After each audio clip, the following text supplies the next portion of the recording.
وعباد الرحمن الذين يمشون على الأرض هونا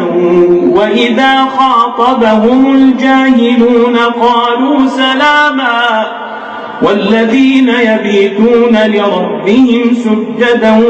وقياما والذين يقولون ربنا اصرف عنا عذاب جهنم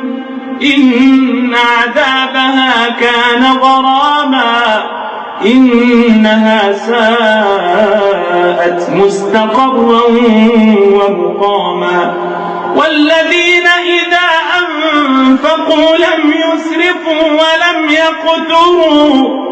وكان بين ذلك قواما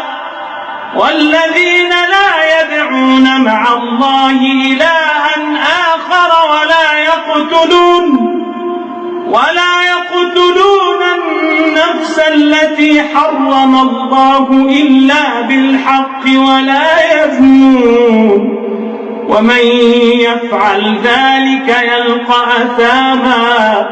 يضاعف له العذاب يوم القيامة ويخلد فيه مهانا إلا من تاب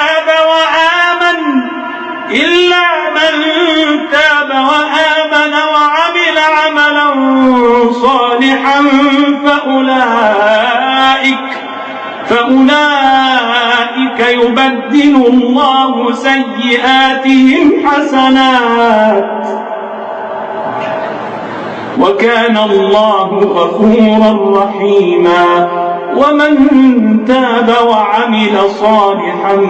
فإنه يتوب إلى الله متابا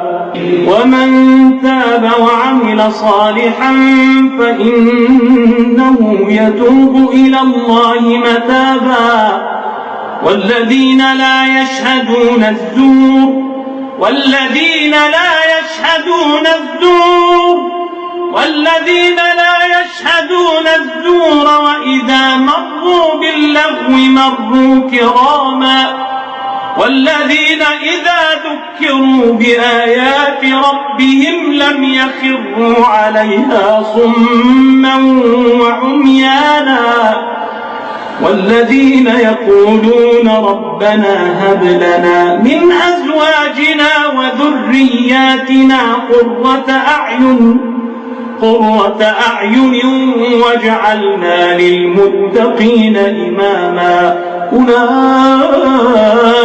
يجزون الغرفة بما صبروا ويلقون فيها تحية وسلاما خالدين فيها حسنت مستقرا ومقاما قل ما يعبأ بكم ربي لولا دعاؤكم